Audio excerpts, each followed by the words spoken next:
नमस्कार दोस्तों, मैं हूं सुधीर चौधरी और आप देख रहे हैं सच की आवाज, जहां मिलती हैं आपको देश और दुनिया की तमाम बड़ी खबरें, वह भी सबसे पहले और सबसे सही अंदाज में।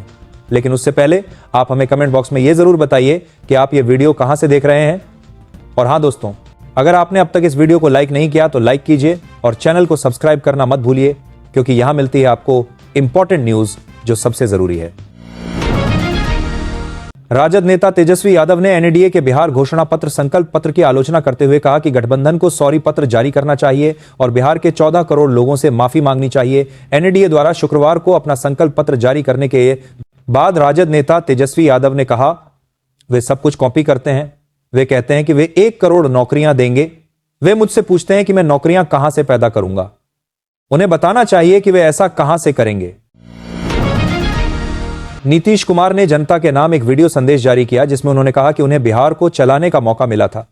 बहुत कठिन समय में उन्होंने दावा किया कि अब बिहारी कहलाना शर्म की बात नहीं बल्कि सम्मान की बात है। इस संदेश में उन्होंने अपनी सरकार द्वारा शिक्षा, स्वास्थ्य, कानून व्यवस्था, महिला सशक्तिकरण आदि क्षेत्रों में काम किए जाने का उल्लेख किया और कहा कि विकास के लिए पुनः एक मौका दें। योगी आदित्यनाथ ने वैशाली के लालगंज विधानसभा क्षेत्र में रैली की, जहां भारी बारिश के बावजूद बड़ी संख्या में लोग जुटे।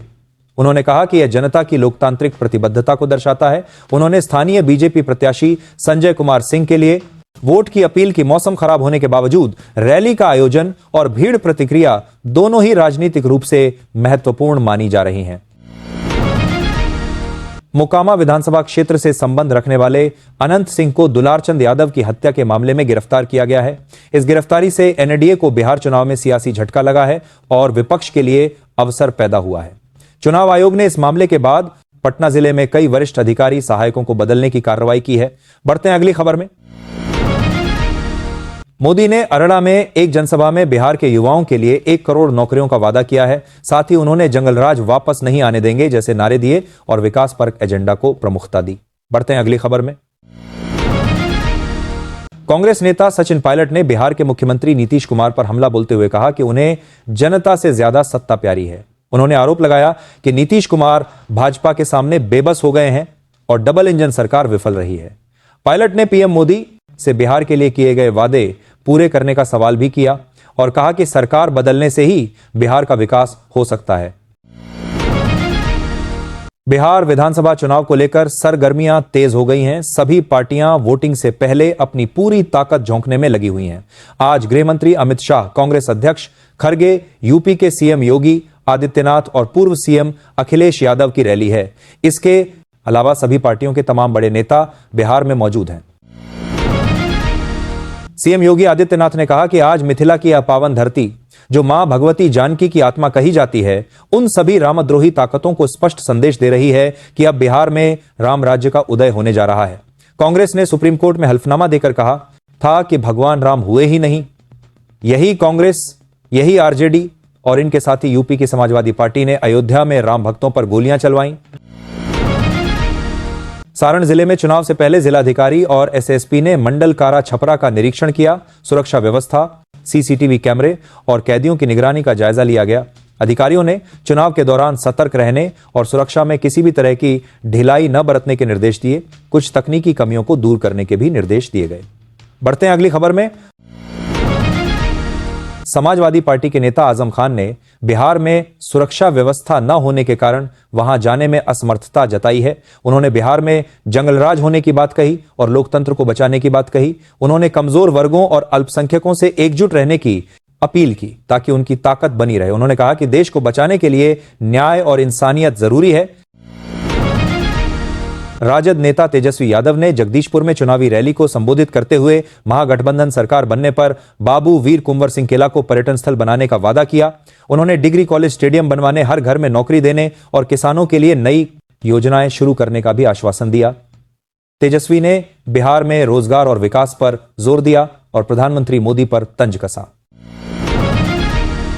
बिहार में 2025 के विधानसभा चुनाव को लेकर राजनीतिक माहौल गर्मा गया है। तेजस्वी यादव ने पहली बार अपने भाई तेज प्रताप यादव के विरुद्ध मोर्चा खोलते हुए पार्टी को ही अपना माई बाप बताया है। उन्होंने कार्यकर्ताओं को पार्टी के प्रति भाई बाप निष्ठा रखने का निर्देश दिया है। राजनीतिक विश्लेषकों का मानना है कि यह लालू परिवार के अंदर सत्ता के लिए संघर्ष का संकेत है।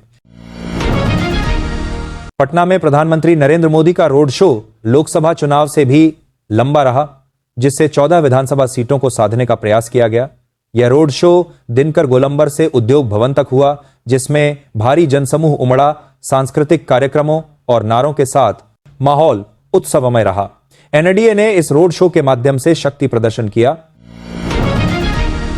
तमिलनाडु में मतदाता सूची के विशेष गहन पुनरीक्षण एसआईआर के विरोध में मुख्यमंत्री स्टालिन ने सर्वदलीय बैठक बुलाई। बैठक में एसआईआर के खिलाफ सुप्रीम कोर्ट में अपील करने का निर्णय लिया गया। स्टालिन ने कहा कि बिहार की तरह तमिलनाडु में मतदाता सूची से लोगों को बाहर नहीं होने देंगे। विपक्ष ने द्रुमुख पर भ्रष्टाचार से ध्यान हटाने का आरोप लगाया। मुख्य चुनाव आयुक्त ज्ञानेश कुमार ने कहा कि बिहार चुनाव भारत ही नहीं पूरे विश्व के लिए लोकतंत्र का एक उत्कृष्ट उदाहरण होगा। उन्होंने बिहार में चुनाव की तैयारियों पर संतोष जताया और स्वतंत्र, निष्पक्ष तथा शांतिपूर्ण चुनाव कराने की प्रतिबद्धता दोहराई। चुनाव आयोग ने सुरक्षा के पुख्ता इंतजाम किए हैं और लोगों से शांतिपूर्ण मतदान की अपील की है। कांग्रेस नेता गौरव गोगोई ने असम के मुख्यमंत्री हिमंता बिस्वा शर्मा के पाकिस्तानी एजेंट वाले बयान की आलोचना की है।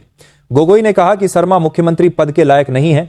शर्मा ने पलटवार करते हुए कहा कि उनका ध्यान जुबीन गर्ग की मौत के लाभ मामले पर है और वे सही समय पर एसआईटी रिपोर्ट जारी करेंगे। उन्होंने गोगोई की पत्नी के संबंध में भी जांच की बात कही।